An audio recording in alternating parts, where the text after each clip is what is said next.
ಸಿದ್ದೇಶ್ವರ ಸಂಸ್ಥೆ ಚೇರ್ಮನ್ರು ಜಾತ್ರಾ ಏನೇನು ಚಟುವಟಿಕೆ ಆಗ್ತಾವು ಮತ್ತು ಏನೇನು ವಿಶೇಷವಾಗಿ 109ನೇ ಸಿದ್ದೇಶ್ವರ ಜಾತ್ರಾ ಒಂದು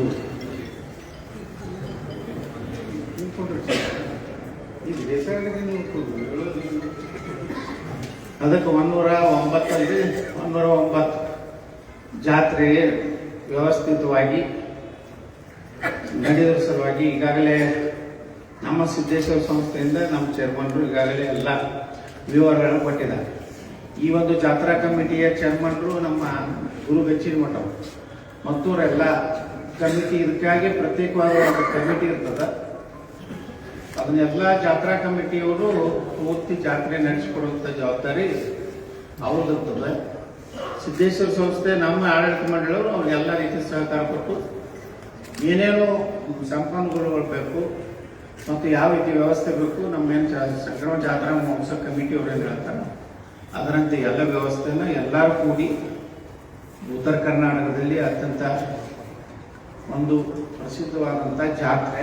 ಆದ ದುರ್ದೈವ ಏನಾಗಿದೆ ಅಂದರೆ ಇತ್ತಿತ್ತಲಾಗಿ ಗೋ ಸಂಪತ್ತು ಕಡಿಮೆ ಆಗ್ತಾ ಇರೋದ್ರಿಂದ ನಮ್ಮಲ್ಲಿ ಜಾನುವಾರುಗಳು ಬೆಳೆದ ಸಲ ನಾವು ನೋಡಿದ್ರೆ ಅಲ್ಲಿ ಭಾಳ ಅತಿ ಕಡಿಮೆ ಇವತ್ತು ಜಾನುವಾರುಗಳು ಬರ್ತಾ ಇರೋದು ಮತ್ತು ಅದು ಭಾಳ ವಿಶೇಷ ಇತ್ತು ಒಂದು ಕಾಲದಲ್ಲಿ. ಈ ಗೋ ಒಂದು ದನಗಳ ಜಾತ್ರೆ ಅದು ಸ್ವಲ್ಪ ಯಾಕೋ ಇತ್ತಿತ್ತಲಾಗಿ ಎಲ್ಲ ಯಾಂತ್ರೀಕರಣ ಆಗಿದ್ದರಿಂದ ಯಾರು ಕೆಲವೊಂದು ರೈತರು ಭಾಳ ಹುರುಪಿನಿಂದ ಭಾಳಷ್ಟು ಪರಿಶ್ರಮ ಪಟ್ಟು ಇವತ್ತು ಈ ಒಂದು ದನಗಳನ್ನು ಸಾಕ್ತಾರೆ. ಅದಕ್ಕೆಲ್ಲ ಪ್ರೋತ್ಸಾಹ ರೀತಿಯಿಂದ ನಾವು ಎಲ್ಲರೂ ನಮ್ಮ ಸಿದ್ದೇಶ್ವರ ಸಂಸ್ಥೆಯಿಂದ ಒಳ್ಳೆಯ ಆಕಳಿಗೆ ನಾವು ಮಂತ್ಲಿ ಬಂಗಾರ್ತೀವಿ. BID ಅಸೋಸಿಯೇಷನ್ದವರು ಅವರು ಒಂದು ತುಲಿ ಕೊಡ್ತಾರೆ. DCC ಬ್ಯಾಂಕ್ ವಿಜಯಪುರ ಅವರು ಒಂದು ತುಲಿ ಕೊಡ್ತಾರೆ. ಮರ್ಚೆಂಟ್ ಅಸೋಸಿಯೇಷನ್ದವ್ರು ಕೊಡ್ತಾರೆ 25,000. ಈ ರೀತಿ ಎಲ್ಲರೂ ಪ್ರೋತ್ಸಾಹ ಕೊಟ್ಟು ಇವತ್ತು ಮೊದಲು ನಮ್ಮಲ್ಲಿ ಪ್ರಸಾದ ವ್ಯವಸ್ಥೆ ಇರ್ತಿರಲಿಲ್ಲ ಬಂದಂಥ ಭಕ್ತಾದಿಗಳಿಗೆ ಜನರಿಗೆ. ಈಗ ಅನೇಕ ರಾಣಿಗಳು ಮುಂದೆ ಬಂದು ಅವರು ಸಹ ಸುಮಾರು ಹೆಸರು ನಾಳೆ ಅಮೃತ ಉಷ್ಣೇವರ್ ಅವರು 12ನೇ ತಾರೀಕಿಗೆ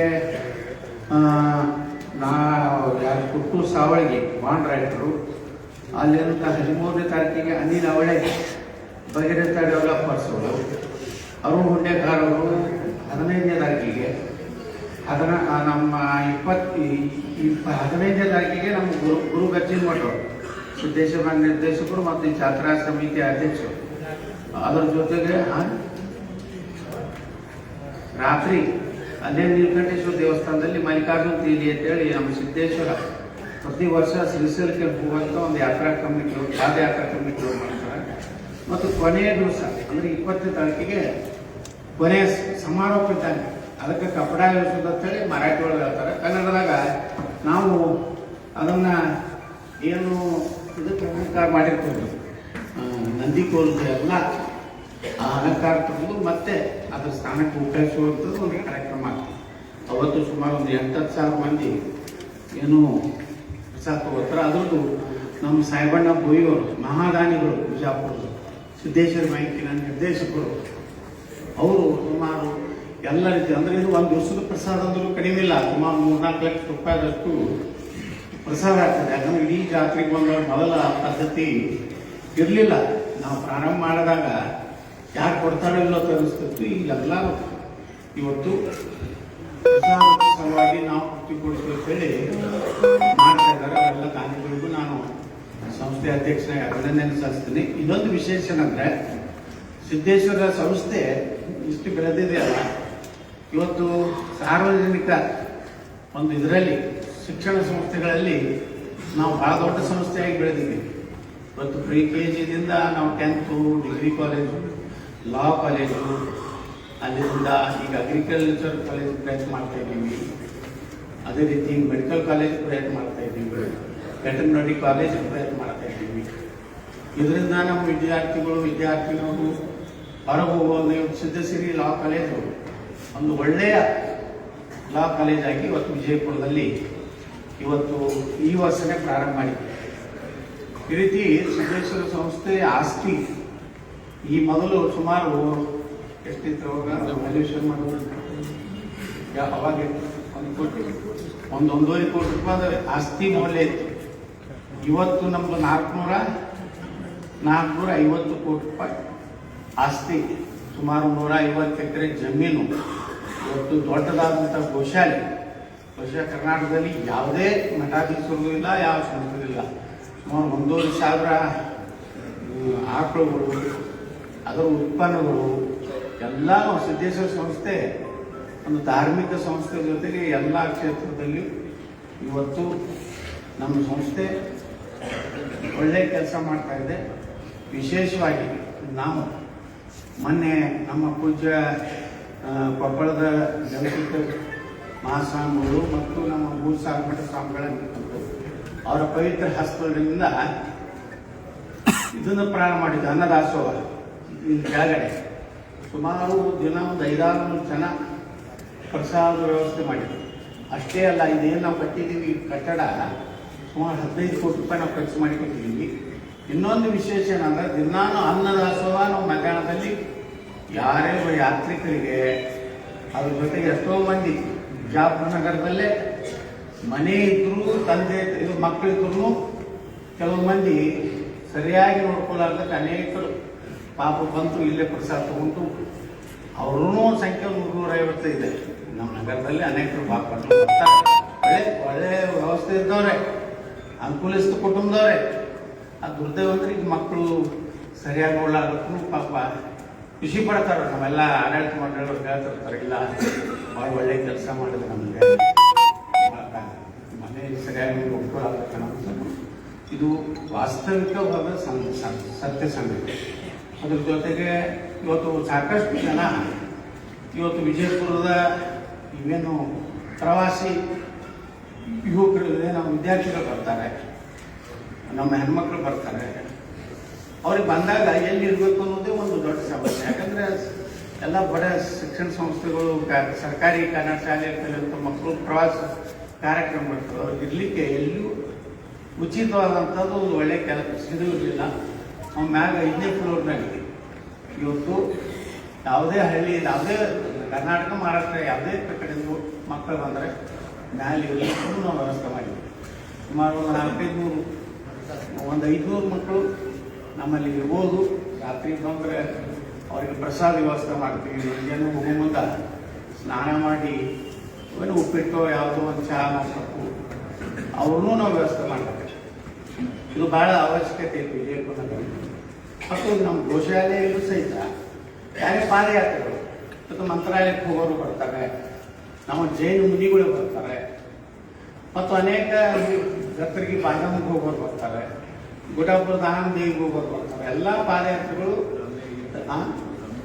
ಅಯ್ಯಪ್ಪ ಸ್ವಾಮಿಗಳು ಯಾರು ಬಂದರೂ ಸಹ ಅಲ್ಲಿಯೂ ಸುಮಾರು 1,000 ಜನರು ಇರಲಿಕ್ಕೆ ಹಾಸ್ಟೆಲ್ ಕಟ್ಟಿದ್ವಿ. ನಮ್ಮ ಸಿದ್ಧಶ್ರೀ ಅತಿಥಿಗೃಹ ಕಟ್ಟಿದ್ದೀವಿ.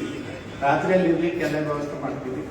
ಯಾವಾಗಲೇ ಯಾವುದೇ ನಮ್ಮ ಗೋಶಾಲೆ ನೋಡ್ಲಿಕ್ಕೆ ಜನ ಬಂದರೆ ಅವ್ರಿಗೆ ಮಧ್ಯಾಹ್ನ ಊಟ, ರಾತ್ರಿ ಊಟ ಅಂದರೆ ಅನ್ನದಾಸೋಹ ಸಿದ್ದೇಶ್ವರ ಸಂಸ್ಥೆಯಲ್ಲಿ 1 ವರ್ಷದಿಂದ 1 ವರ್ಷ ಆಯ್ತಲ್ಲ, 5 ಆಯ್ತು. ಇದು ಅನ್ನದಾಸೋಹ ಒಂದು 6 ತಿಂಗಳಾಯ್ತು. ಇದಕ್ಕೆ ಸಾಕಷ್ಟು ಜನ ಬಂದು ಊಟ ಆಚರಿಸುವವರು ಒಂದು 5,100 ರೂಪಾಯಿ ಕೊಡ್ತಾರೆ, 11,000 ರೂಪಾಯಿ ಕೊಡ್ತಾರೆ. ಅವ್ರು ಊಟ ಪಾಪ ಇಲ್ಲೆಲ್ಲ ಬರೋ ಜನರಿಗೆ ನಿರ್ಗತಿಕರಿಗೂ ಊಟ ಮಾಡ್ತಾರೆ.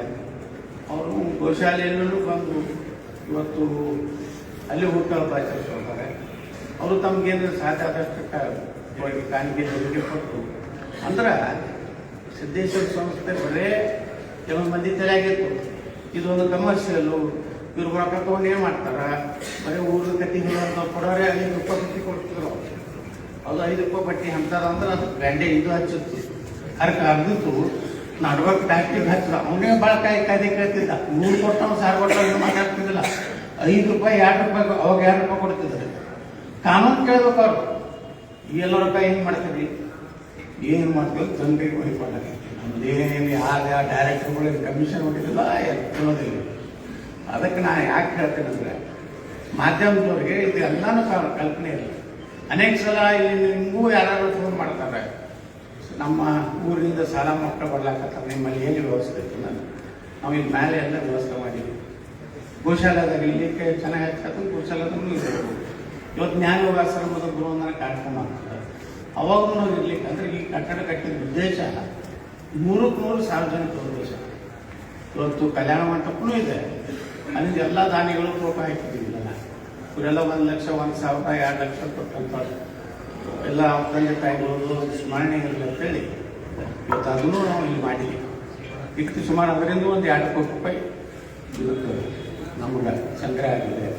ಕಳೆದ 10 ಲಕ್ಷ ಮಾಡಿದ್ದೀವಿ, ಅದರಿಂದ ಒಂದು 2 ಕೋಟಿ 1.5 ಕೋಟಿ ಮಾಡಿ ಕಡಿಮೆ ಮಾಡಿದ್ದೀವಿ. ಇವರೆಲ್ಲ ಉಪಯೋಗ ಬಿಜಾಪುರಕ್ಕೆ ಬರೋ ಜನ ಬಿಜಾಪುರಕ್ಕೆ ಬಂದರೆ ಸಿದ್ದೇಶ್ವರ ಸಂಸ್ಥೆಯೊಳಗೆ ನಮ್ಗೆ ವ್ಯಕ್ತಿ ಇರ್ಲಿಕ್ಕೆ ಅನುಕೂಲ ಆಗಿತ್ತು ಅನ್ನೋಂಥ ಒಂದು ವ್ಯವಸ್ಥೆ ಮಾಡಿದ್ವಿ. ನೀವು ಸಹ ಈ ಜಾತ್ರೆಗೆಲ್ಲ ಸಹಕಾರ ಕೊಡಬೇಕು. ಮುಂದಿನ ದಿವಸಗಳಲ್ಲಿ ಏನು ಮತ್ತು ಕಾರ್ಯಕ್ರಮ ಬಂದಾಗಿದೆ, ಲಕ್ಷಾಂತರ ಜನ ಸೇರ್ತಿದ್ರು. ಆದರೆ ಸ್ಟೇಡಿಯಂದಲ್ಲಿ ಎಲ್ಲ ಹೊಸ ಹೊಸ ಕ್ರೀಡಾ ಇದನ್ನು ಬಂದಿದ್ದರಿಂದ ಅಲ್ಲಿ ನಾವು ಮಾಡಲಿಕ್ಕೆ ಆಗಲಾರ್ದಾಗ ಸುಮ್ಮನೆ ಇಲ್ಲಿ ನಮ್ಮ ತೋರಿ ಚೌಕಿನಲ್ಲಿ ಸಾಂಕೇತಿಕ ಮಾಡ್ತಾಯಿದ್ವಿ. ಮುಂದಿನ ದಿವಸಗಳಲ್ಲಿ ಎಲ್ಲರಿಗೊಂದು ವ್ಯವಸ್ಥೆ ಮಾಡಿಕೊಂಡು ಮತ್ತು ಅದರ ಒಂದೇನೋ ಮೆರುಗಿದೆ. ಸುಮಾರು 2 ಲಕ್ಷ ಜನ ಯಾವುದೇ ಗಾಡಿ ಒಳಗೆ ಕರ್ಕೊಂಡು ಬಂದು ಬಾಡಿಗೆ ಜನ ಬರಲ್ಲ, ಸ್ವಯಂ ಪ್ರೇರಣೆ ಬರ್ತಿದ್ರು, ಪುಕ್ಷೇಟ್ ಬರ್ತಿದ್ರು. ಅಂಥ ಕಾರ್ಯಕ್ರಮ ಈ ನಮ್ಮ ಸ್ಟೇಡಿಯಂ ಬಂದಾಗಿರೋದ್ರಿಂದ ತೊಂದರೆ ಆಗಿದೆ. ದನಗಳ ಜಾತ್ರೆನೂ ಭಾಳ ಬಂದಾಗಿದೆ. ಮತ್ತೇನು ಒಳ್ಳೆ ಕಾಲ ಯಾವಾಗ ಬರ್ತದೆ ನೋಡೋಣ. ಅದಕ್ಕೆ ನೀವೆಲ್ಲರ ಈ ಜಾತ್ರೆ ಕಾರ್ಯಕ್ರಮ ತಿಳ್ಕೊಂಡು ಸಿದ್ದೇಶ್ವರ ಸಂಸ್ಥೆ ನಮ್ಮ ಜಾತ್ರಾ ಕಮಿಟಿ ವತಿಯಿಂದ ನಮ್ಮ ಆಡಳಿತ ಮಂಡಳಿ ವತಿಯಿಂದ ತಮ್ಮಲ್ಲಿ ವಿನಂತಿ ಮಾಡ್ತಾರೆ.